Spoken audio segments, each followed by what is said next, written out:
guys, good morning.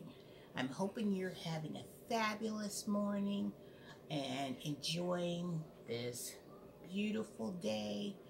I'm up having my cup of coffee and I woke up thanking the Lord for waking me up to see another beautiful day, and my beautiful day consists of some more snow. We got some snow this morning, not a lot, just enough to cover the trees and the grass to make it look like another winter wonderland. And I got up thinking, as always, about my garden and what things I will not be planting in my garden this year. Because I was thinking, as I always do when I get up in the morning, I'm always first thing I get up and I'm like, I gotta check out my garden. So I'm thinking, what am I not going to plant in my garden this season? Plants that I don't need, because why spend the money and replant something that you've already tried and you found out that it is not going to produce as well as you thought it was?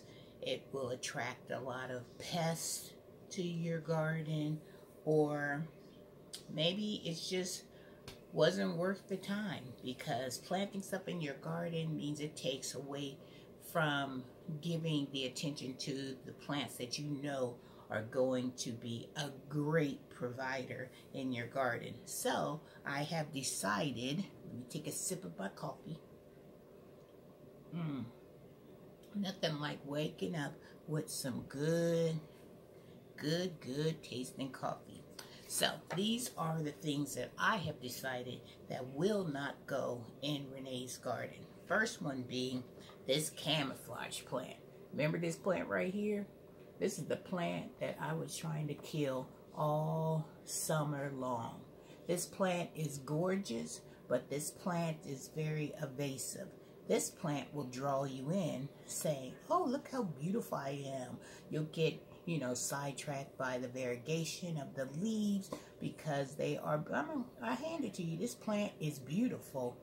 But once it gets a hold in your garden, it is hard, and I can't stress, hard to get out of your garden.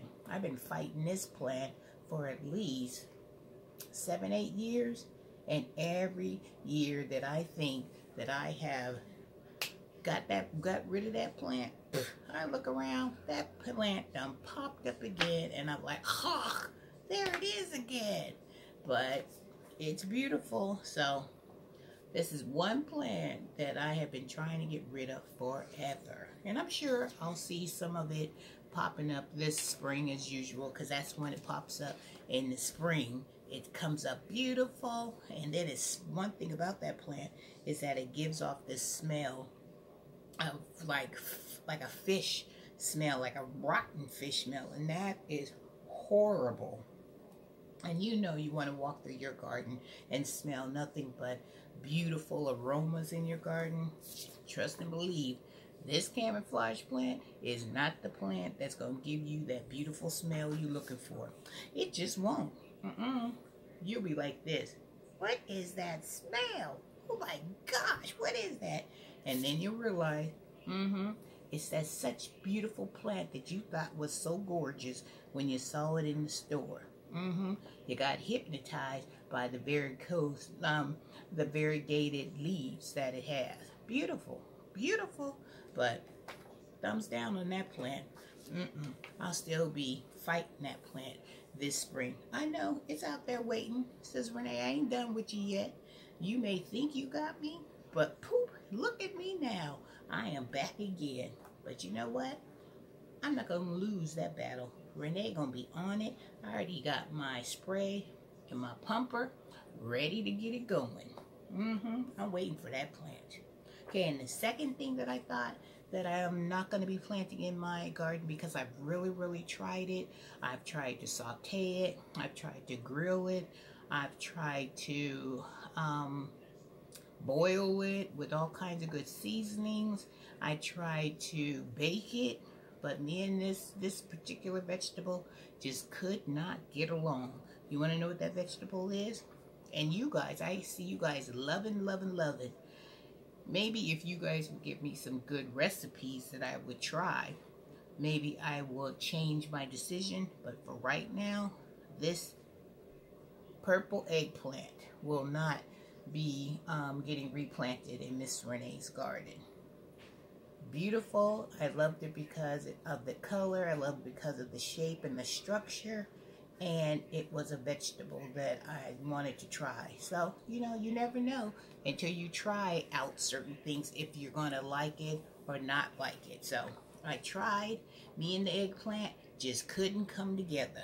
So, if you guys have any suggestions on ways that you think you could bring me back into the land of loving eggplant, put it down in the comments and say, Renee, I got the recipe for you. I know if you try this, you'll love it.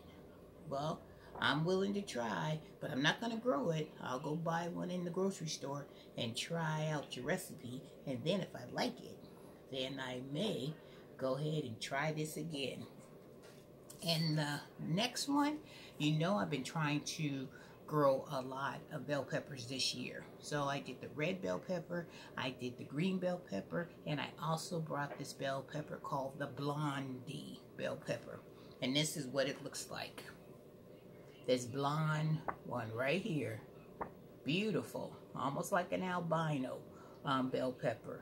But you know what I found out about that bell pepper is that it tracks the pest to your other bell pepper plants. Because I noticed all my other bell pepper plants had maybe like a little bit of holes, but this blonde one, it had like, it was like on target practice. It had like big old bullet shot holes in this bell pepper.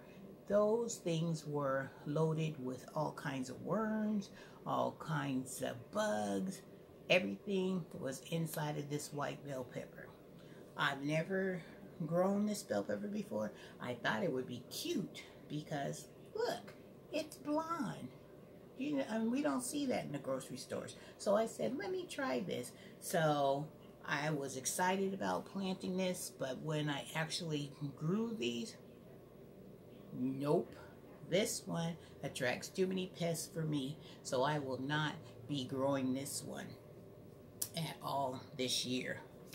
And this one and final one, I wanted to attract some hummingbirds into my garden, but I didn't want to get like the hummingbird feeder. So I tried to bring them in with like this trumpet vine. Love the trumpet flowers because they did attract the hummingbirds, but then I didn't know that after a while that they would grow these big old pods. And these pods were like big, sticky pods, and they attracted ants. And I found out that these were poisonous. And that sticky, I guess, solution that was coming out of them, you had to be careful not to let it get on your skin. So, with that being said, nope, love the flowers, but don't love the pods or the ants and stuff. And plus, it was like a maintenance plant. I'm trying to put things in my garden that are low maintenance. So, love this plant, love the flowers, but I won't be growing this again this year. And you always have one particular animal in your garden, whether it's a caterpillar, worm, that white butterfly that is going to be on my hit list, because me and that white butterfly have a love-hate relationship. That's why I brought those clear domes from the Dollar Tree, because I'm going to put those on my plants so the butterfly won't be able to land their eggs into my vegetables and eat them from the inside out. So that's a whole nother video talking about that butterfly. But the one critter that I'm talking about, and you guys have heard me reference this critter as Rocky. Rocky is my Renee's Garden mascot. Might as well call him a mascot because Rocky is always in my garden. This little joker right here is always digging in my garden. He always, if I'm planting like marigold out of like a 6-pack and I'm putting them in the ground, I'll come back an hour later and Rocky has dug that plant out and laid it either on the retaining wall, laid it on the grass, laid it on the deck, as if to say, Renee, you plant them. My job is to dig them up. And we're going to play like hide and seek. So every year, me and Rocky, we go at it. So I don't know what we'll call him, what your garden mascot is, but mine is a squirrel named Rocky. So those are the few things that Miss Renee will not be planting in her garden this season. Well, I just wanted to have a little time to be with you guys and also to talk a little garden with you. I hope you guys have a wonderful day. I hope you have a blessed day. And I will be seeing you, as always, in the next video. All right, guys, have a wonderful day, and I'll talk to you later. Bye-bye.